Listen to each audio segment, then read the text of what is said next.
सतगुरुदेव की जय। बंदी छोड़ कबीर परमेश्वर जी की जय। बंदी छोड़ गरीबदास जी महाराज जी की जय।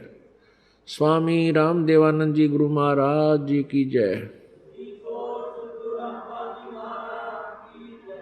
सर्व संतों की जय, सर्व भक्तों की जय, धर्मी पुरुषों की जय। श्री काशी धाम की जय, श्री छुडानी धाम की जय, श्री करोथा धाम की जय, श्री बरवाला धाम की जय। सत साहिब।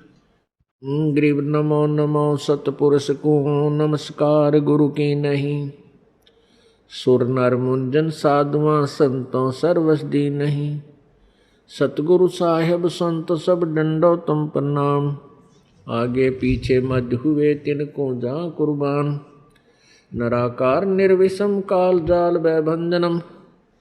निर्लेपम निज निर्गुणम अकल अनुबेशुंधनम।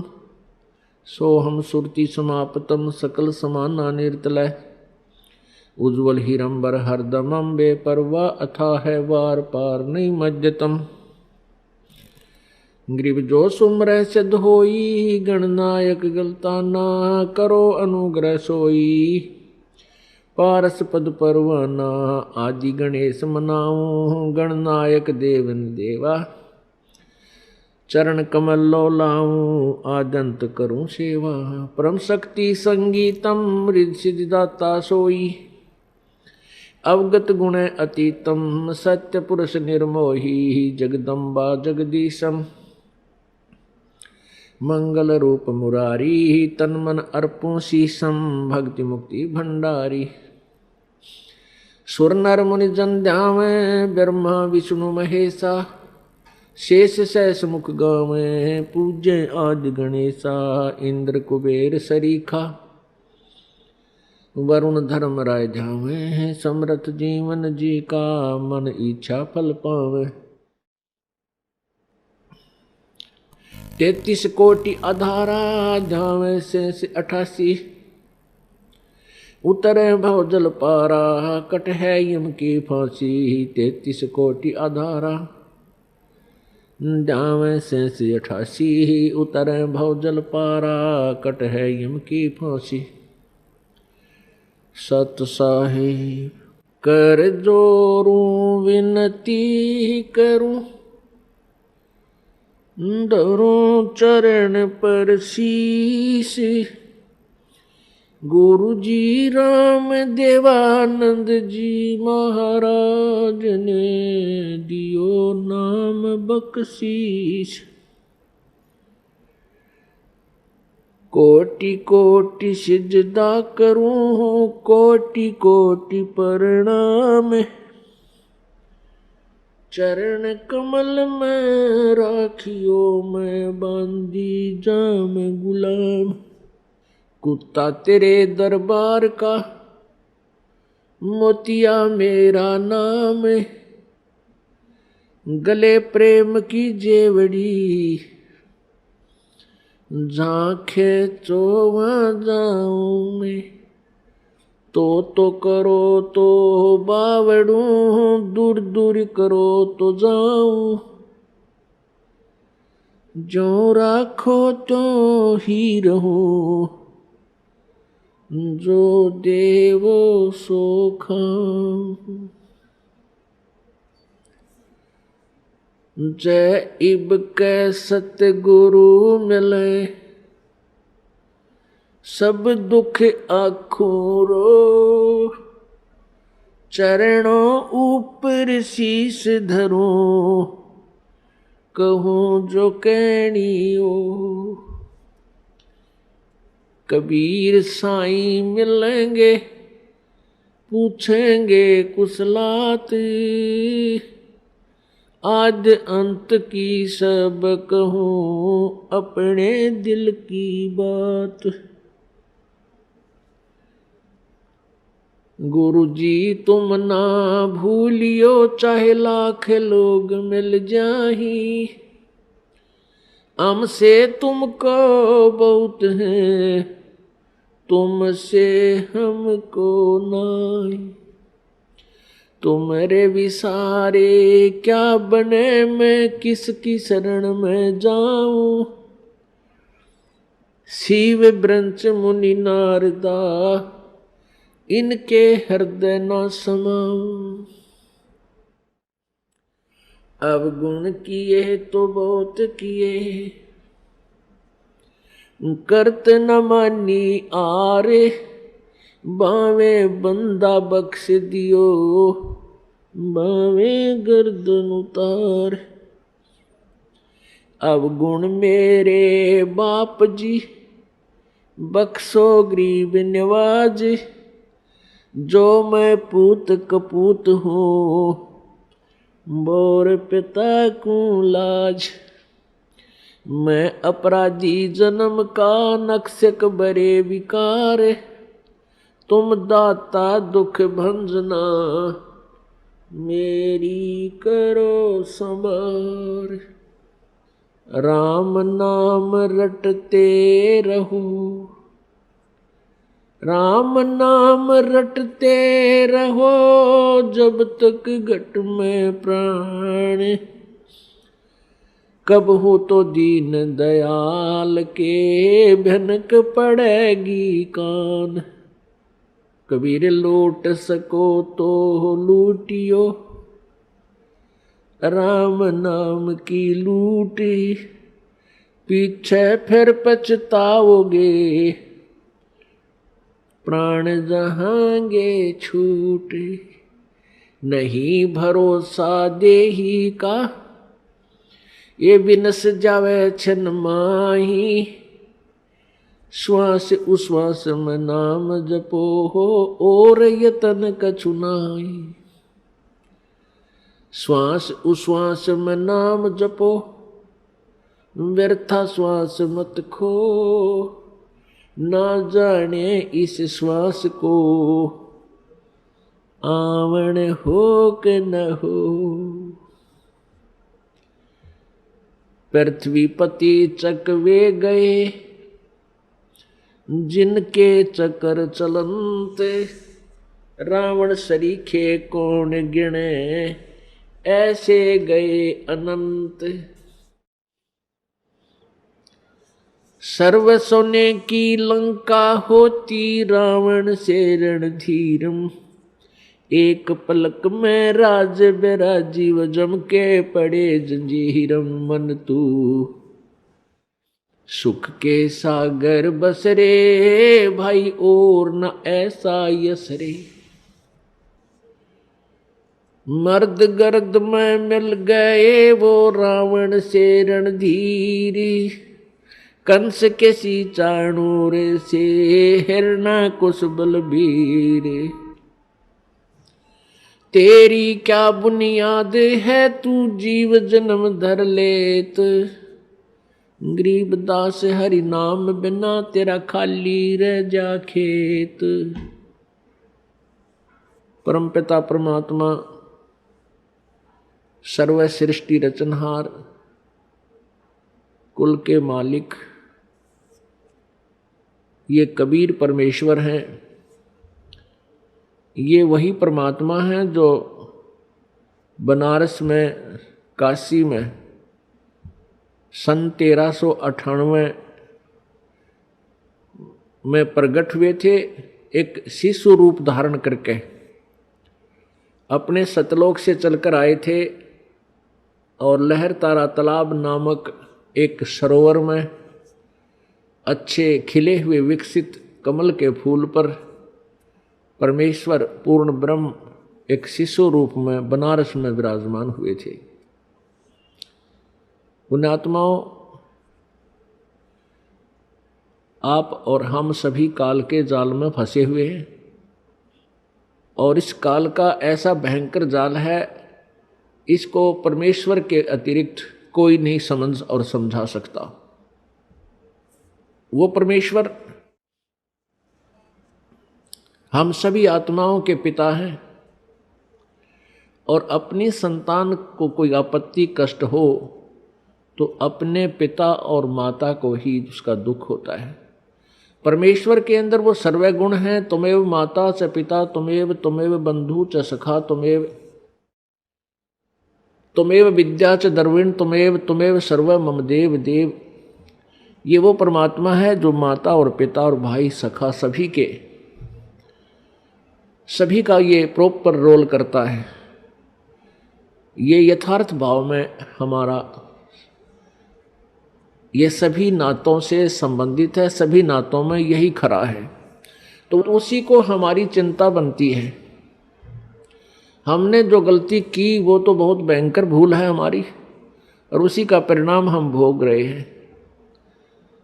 हमने क्या गलती की थी कि हम सभी आप, या तो कोई चींटी बना है, चाहे हाथी बना है, चाहे कोई रंक है, या सेठ साहूकार या राजा बना है, ये सभी कबीर परमेश्वर की आत्माएं हैं, पूर्ण ब्रह्म के बच्चे हैं। और हमने क्या गलती की कि हम सतलोक में रहते थे। वहाँ कोई मृत्यु नहीं थी, कोई जन्म नहीं था, ना कोई रोग कष्ट शरीर को था, किसी प्रकार की कोई आपदा वहाँ नहीं आती थी, कोई अभाव नहीं था, कोई मजदूरी नहीं करनी पड़ती थी, हम बहुत सुखी थे। वहाँ हमने गलती की कि जो यहाँ का भगवान है ब्रह्म, ये ब्रह्म जो है इसको ज्योति निरंजन भी बोलते हैं, इसको काल भगवान की उपमा से भी जाना जाता है। इसने एक बदमाशी इसके मन में आई। इसने क्या किया कि अलग राज्य प्राप्त करने के लिए 70 युग तक तप किया, सतलोक में एक पैर पर खड़ा होकर। और हमने भूल क्या की, हम अपने पिता परम पिता परमेश्वर कबीर देव से मन हटाकर और इस काल भगवान को चाहने लग गए। केवल इसकी इस भक्ति को देखकर, एक पैर पर खड़ा होकर ये तपस्या कर रहा था, केवल हम इसकी इस कला पर, इस अदा पर आसक्त हो गए। और हम अपने पिता जो हमें सर्व सुख दे रहा था, ना कोई मृत्यु थी, ना किसी का बेटा मरे था, ना बेटी मरे थी, ना कोड लगे था, ना कोई किसी प्रकार की कोई आपत्ति नहीं आने देता था, उस परमात्मा को त्याग दिया, क्योंकि हम सुखी गणे थे वहाँ पर।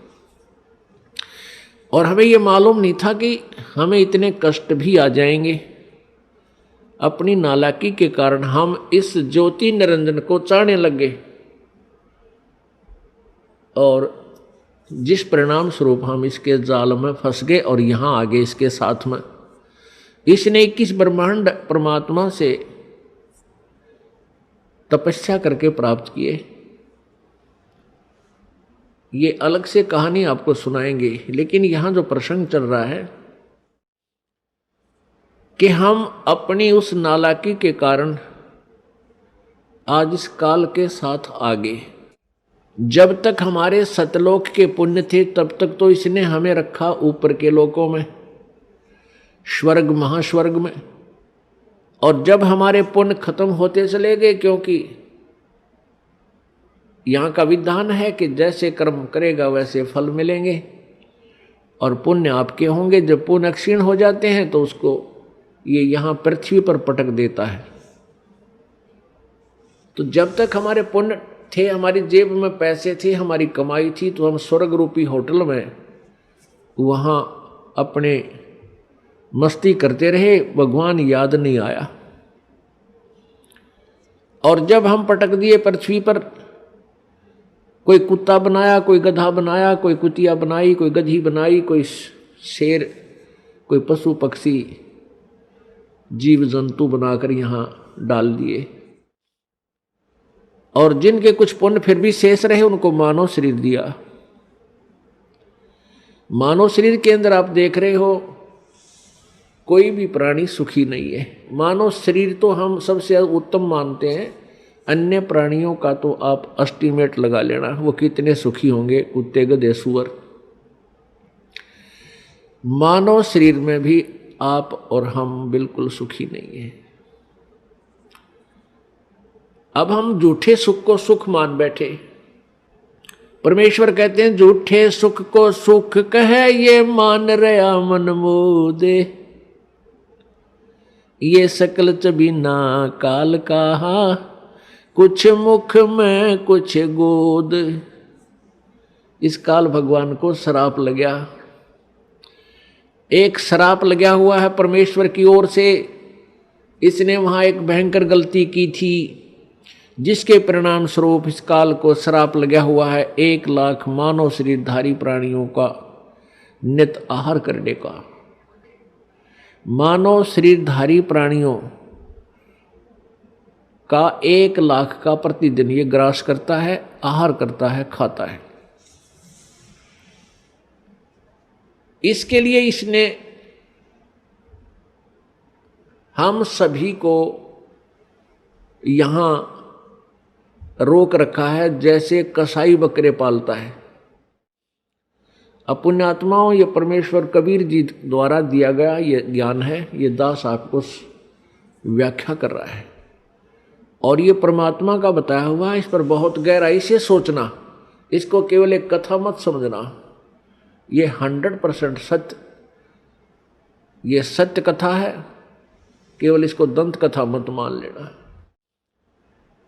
जितना भी आप इस ज्ञान को समझते चले जाओगे, उतना ही आप गहराई से चिंतन करने में को विवश हो जाओगे।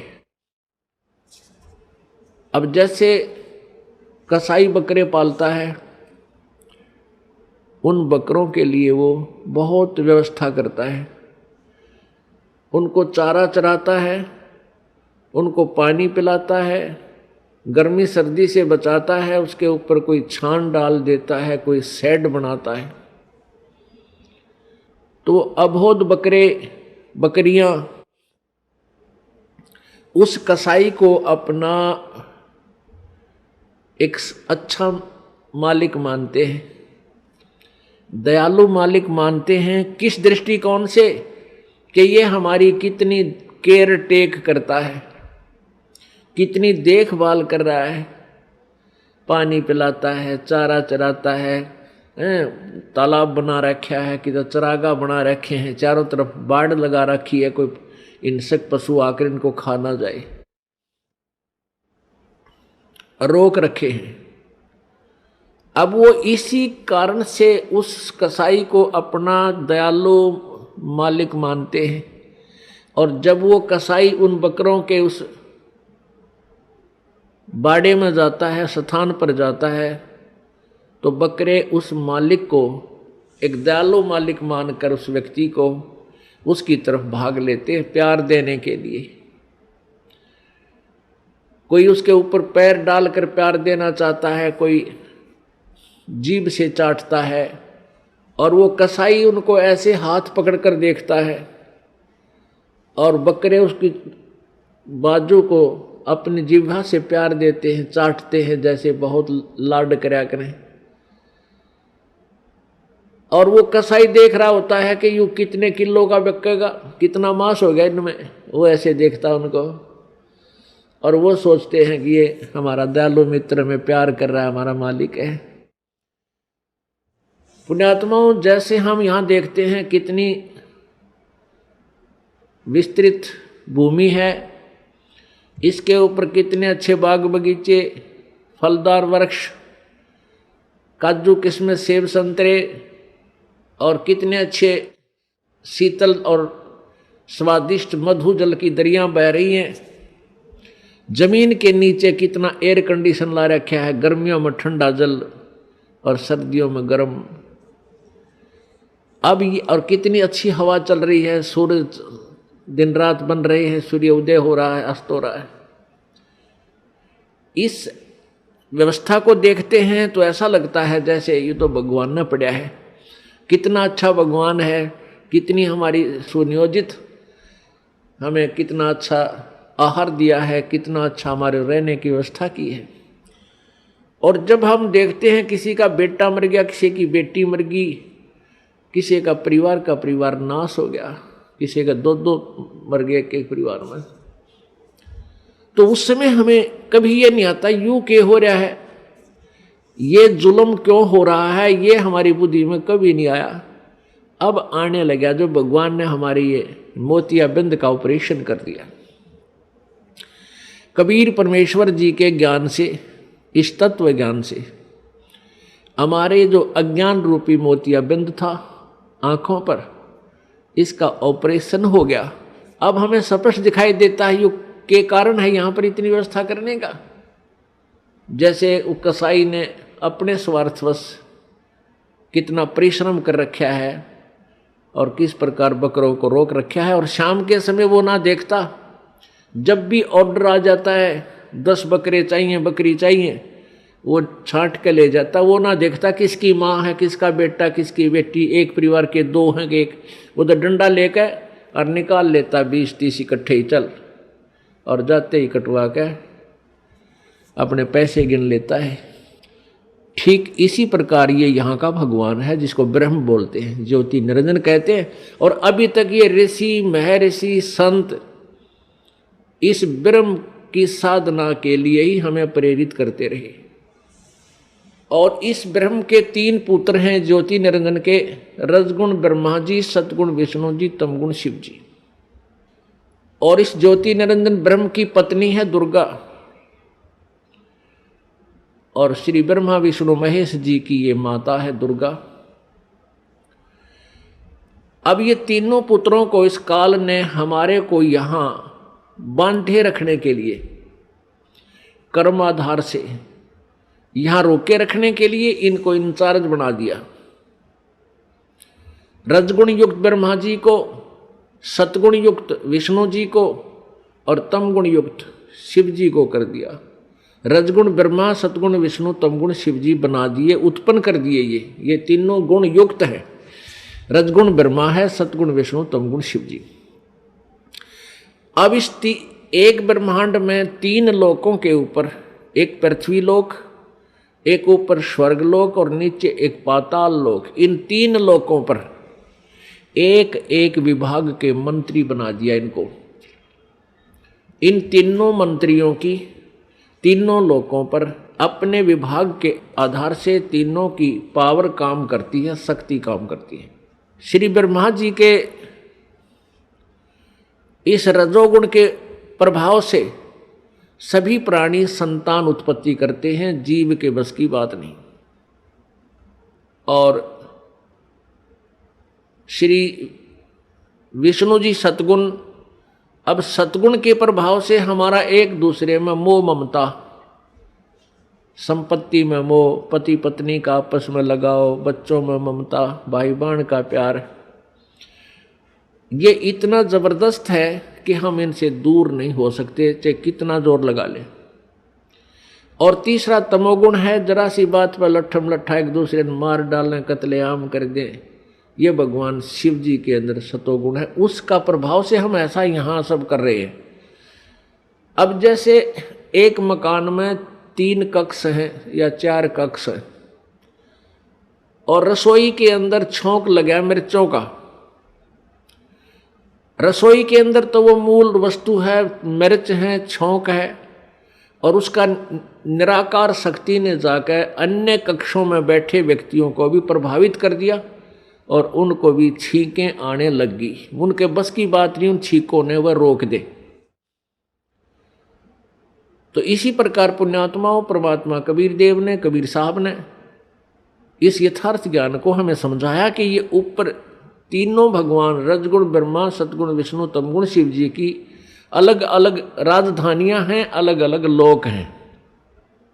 वो अपनी राजधानी में बैठकर, अपने लोक में बैठ करके वहां से सबको कंट्रोल करते हैं, और उनके शरीर से निकल रही वो निराकार शक्ति, जैसे ब्रह्मा जी से रजगुण शक्ति और विष्णु जी से सतगुण और शिव जी से तमगुण, वो शक्ति, वो जैसे छौंक वाली निराकार जो प्रभाव शक्ति, उनकी वो आकर के हम सभी 3 लोक के प्राणियों को अपने हिसाब से प्रभावित किए हुए, हमारे बस की बात नहीं, ये जीव के बस की बात नहीं। इसके लिए ये ऐसा क्यों किया है कि काल को 1 लाख मानव शरीरधारी प्राणी प्रतिदिन खाने को चाहिए, और उसके कारण हम यह संतान उत्पत्ति करते हैं। प्रत्येक प्राणी संतान उत्पत्ति करता है, और फिर ममता आपस में, आपने देखी होगी बंदरिया अपने बच्चे को सीने से लगाए फिरती है। चिड़िया देखी होगी आपने, ये पक्षी देखे हैं, अपने मुख में आहार लाते हैं कहीं से और घोंसले में बैठे अपने बच्चों को आकर खिलाते हैं। आप बाद में खाते हैं, पहले उनको छिकाकर फिर जाते हैं। कितना प्यार है। वो बच्चे कौन से उनके बुढ़ापे में उंगली पकड़ेंगे उन पक्षियों की। चल हम तो सोचा मैं एक बार बुढ़ापे में सेवा कर देंगे, बच्चे इसलिए हम पैदा कर रहे हैं, इनको इसलिए पाल रहे हैं, नहीं। बुढ़ापे में तो परमात्मा की भक्ति ही हमें सहारा देगी, तब जब वह बात बनेगी। अरे कलयुग के पुत्र तय तो अपने बेराजी सी सेवा करेंगे और कैसी कर रहे हैं ये आपको खूब विदित है। तो ये सब कारण क्या है? काल ने हमें यहाँ बाई फोर्स और धोखा देकर हमें यहाँ पर रखा हुआ है। अब ये कितना सुंदर शरीर हमें नजर आता है अपना।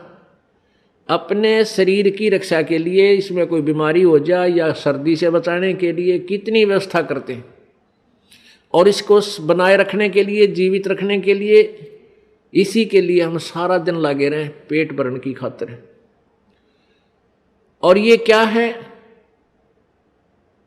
ये काल का सुनियोजित एक जाल है, षड्यंत्र है। उसके द्वारा दिया गया हमारे को मिट्टी का खिलौना है। बेटा और बेटी ये मिट्टी के खिलौने बनाकर हमारे को दे दिए और हम इनको अपना इन्हीं में उलझे हुए हैं। कल को पुत्र की मृत्यु हो जाती है, अपने हाथों फूंक आते हैं, राख बन जाती है, उसकी शकल सूरत भी पहचान में नहीं आती है, कौन था कहाँ गया। तो ये धोखा नहीं तो क्या है? ठीक है, पुत्र नाम रहे, हम खुश रहते हैं, लेकिन ये हो रहा है, सबको मालूम है। पुत्री मर जाती है, पत्नी मर जाती है, पति मर जाता है, माता पिता की मृत्यु होती है, कहाँ गए? वो राख बन जाती है। तो ये कैसा हमारे साथ धोखा किया इसने? हमारी इतनी बुद्धि छोड़ रखी है इस काल भगवान ने। जैसे भैंस का बच्चा मर जाता है, व्यापारी लोग क्या करते हैं, उस बच्चे के ऊपर की चाम को उतरवा लेते हैं किसी बनाने वाले से, और उसमें भूस भरवा देते हैं, और ऊपर से सिलाई करके एक पूछड़ लटकती रह जाती है उसकी दूम, और उसको उस भैंस के सामने लाकर टांग देते हैं। वह भैंस उसको अपना बच्चा मानती है, और उसको उठा कर जब चलता है तो वह भैंस उसके पीछे पीछे आ करती हुई और भागती रहती है। जहां उसको रख देता है वहीं खड़ी हो जाती है। अब उसको ये नहीं पता इसमें क्या है, ये तेरा बच्चा नहीं है। इतनी बुद्धि हम सबकी यहाँ काल भगवान ने छोड़ रखी है, और हम इन नकली साजबाज को, इस अपनी कार और कोठियों को, पुत्र पुत्रियों को, बेटा बेटियों को, और पति पत्नी को, माता पिता को, हम ओरिजिनल मान के इनमें इतना लगाव बना बैठते हैं। पुण्यात्माओं, कहने का भाव ये है कि पहले हमने इस काल के इस षड्यंत्र को समझना होगा। फिर षड्यंत्र समझ में आने के बाद फिर क्या है कि जैसे यहाँ कोई भी आपका बेटा है, बेटी है, माता है, पिता, बहन, भाई है, ये सभी अपने हैं। चाहे कोई रिश्तेदार है या बाहर वैसे कोई प्राणी है, दूर देश का है, गांव का है, कोई भी प्राणी है, ये सब अपने ही हैं। हम एक पिता की संतान हैं। अब हम यहाँ काल के जाल में फंस गए, और यहाँ की जो मर्यादा, यहाँ की व्यवस्था, यहाँ का नियम कानून ऐसा है, तो फिर हमने अपने बच्चों को, भाइयों को, बहनों को, मित्रों को, जो भी हमारे संपर्क में आवे, उनको सबसे बड़ा उनका उपकार ये है कि उनको इस काल के जाल से परिचित करावें। और फिर आपके बेटे हैं, बेटी हैं, आपके भाई हैं, बहन हैं, माता पिता हैं, इनकी हमने सेवा करनी है। इनका जैसे भी हमारा इनको रोल है, इनके प्रति जो कर्तव्य है, वो हमने भगवान से डर कर उसको पूरा भी करना है, क्योंकि ये सभी परमात्मा के बच्चे हैं और यहाँ सभी दुखी हैं।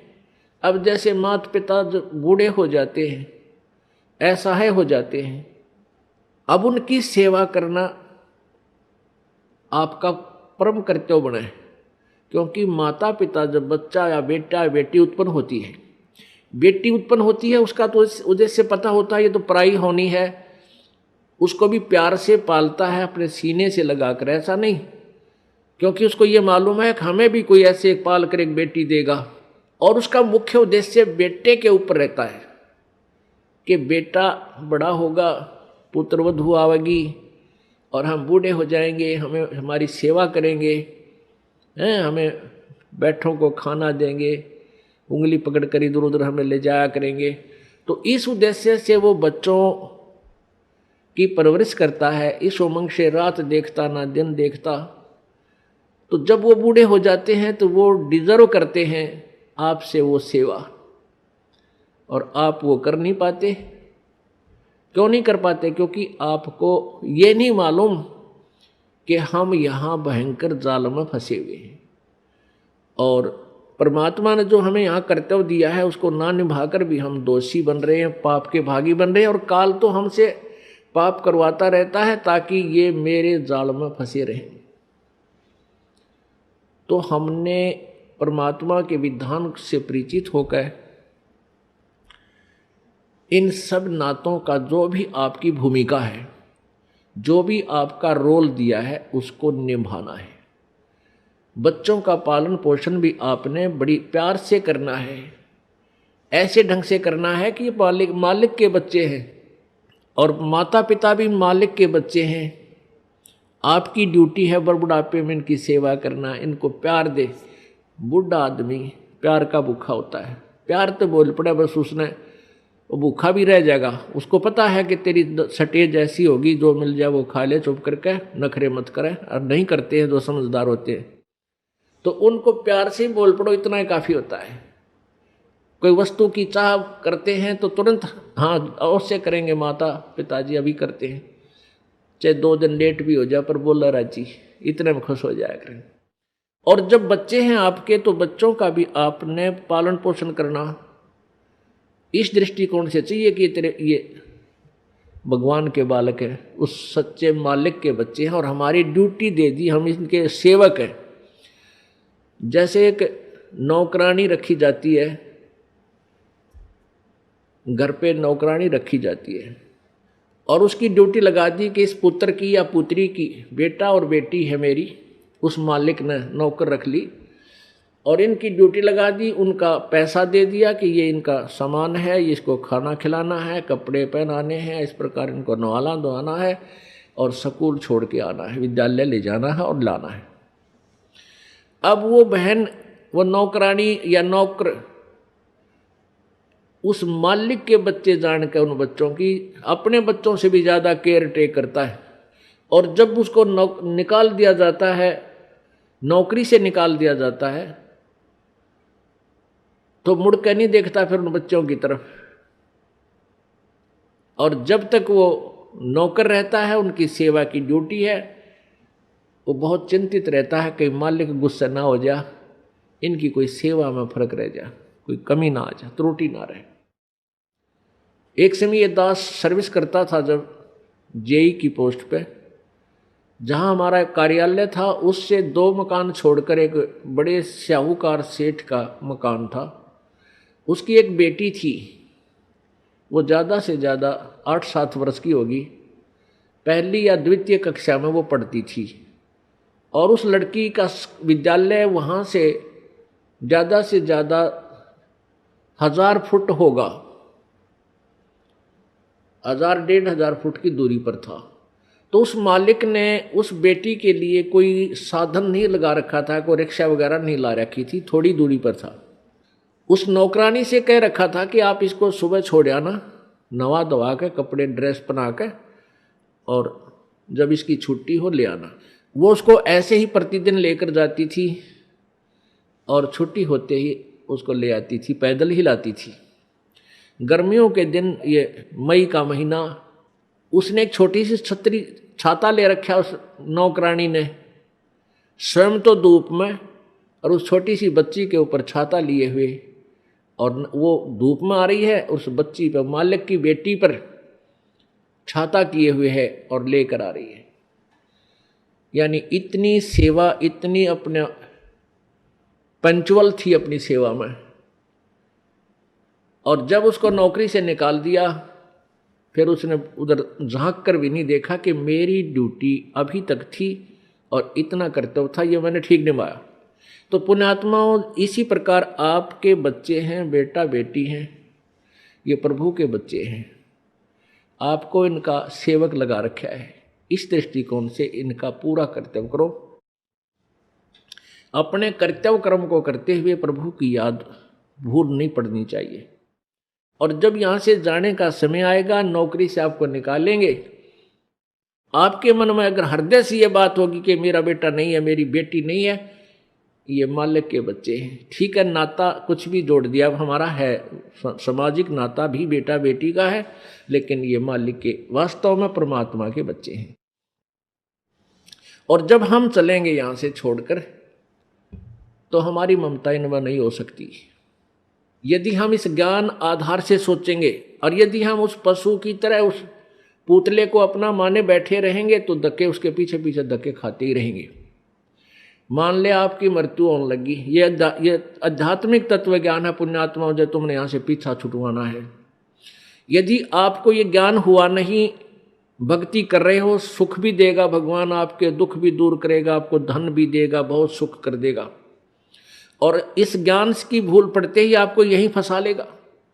आपकी मृत्यु होने लगी, आपके पास कोई बेटा या बेटी आकर रोने लग जाएगा, आपकी ममता उसके उधर फंस जाएगी, क्या होगा मेरे बच्चे का, कौन संभालेगा इसको। और फिर मृत्यु होगी तो आपकी आस्था उस बेटा या बेटी में रह गई।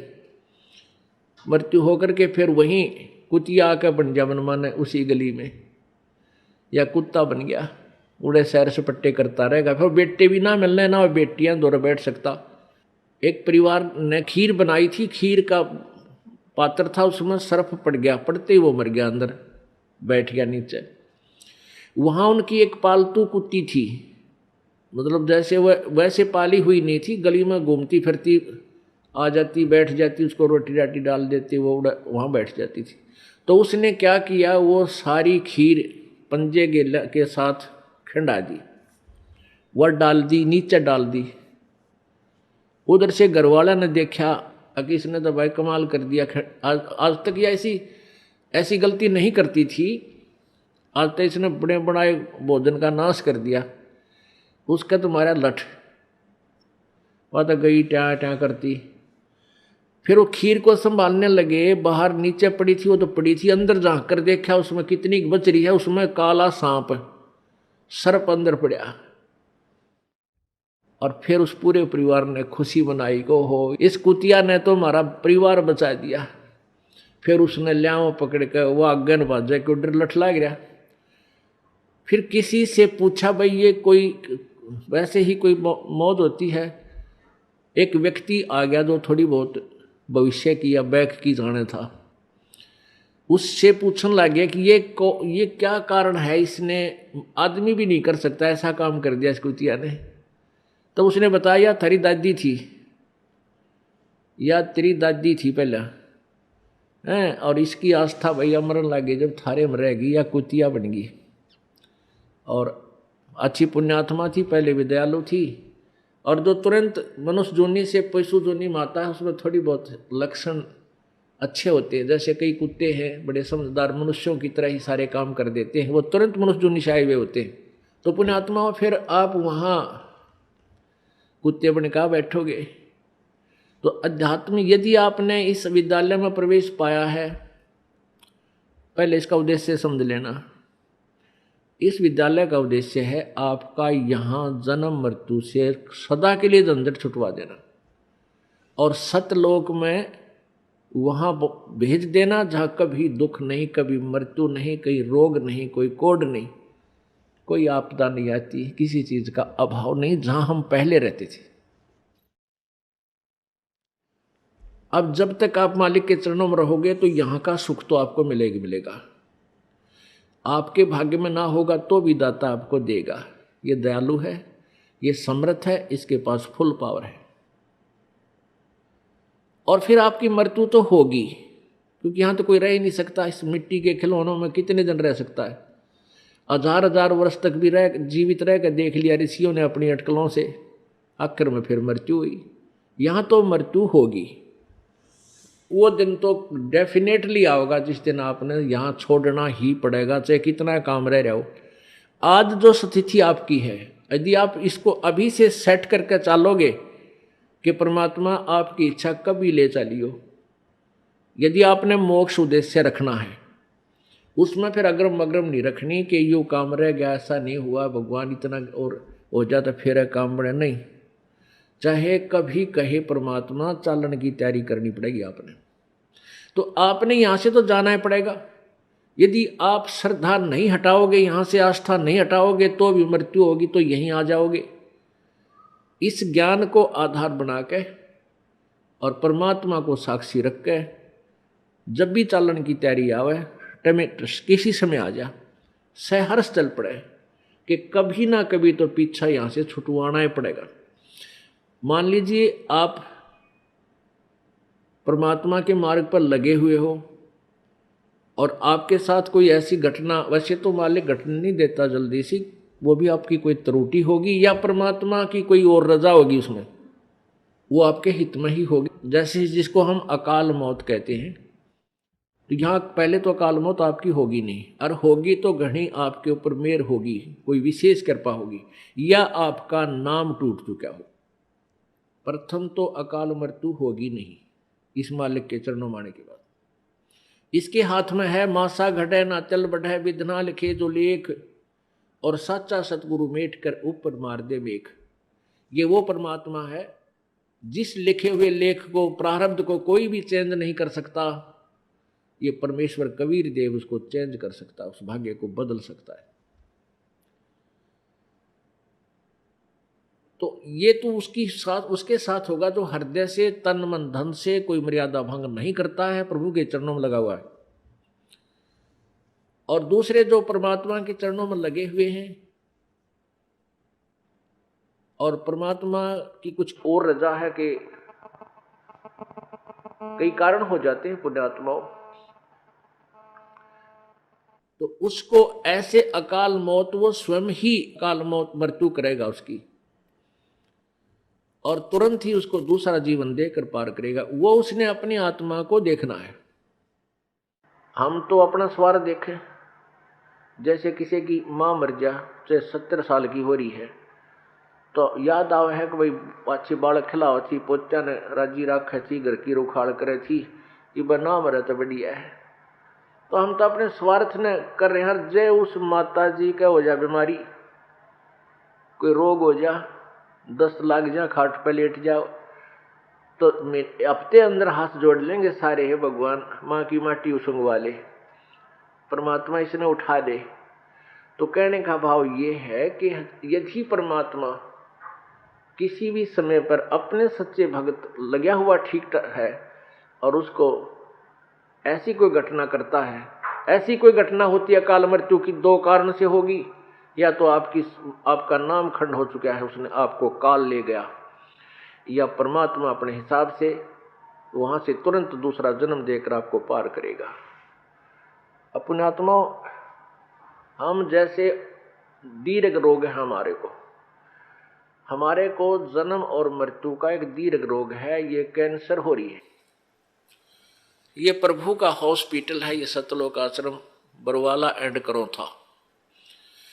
जब आप इस हॉस्पिटल में प्रवेश पा लेते हो और आपने उद्देश्य ये होना चाहिए कि मैं इस रोग से मुक्ति पाऊं, तो यहां फिर डॉक्टर ने देखना है। जैसे डॉक्टर के पास आप चले गए, आप भयंकर रोगी हैं, फिर डॉक्टर ने ही करना है जो करना है, मरीज की नहीं चलती। वहां पर मरीज की कोई राय नहीं ली जाएगी। डॉक्टर जब चाहोगा इंजेक्शन लाओगा, जब चाहो उसका एक्सरे करेगा, जब उसकी रिपोर्ट लेगा, ब्लड चेक करेगा, ग्लूकोज चढ़ावेगा, इंजेक्शन लगाएगा, और हो सकता है किसी कारण से टांग भी काटनी पड़ जा जीवन बचाने के लिए, तो वो टांग भी काटेगा। तो वहां मरीज अपनी नहीं चलाता है, वो करबद्ध रहता है और डॉक्टर को समर्पण कर देता है कि जो आपको ठीक लगे वही करना।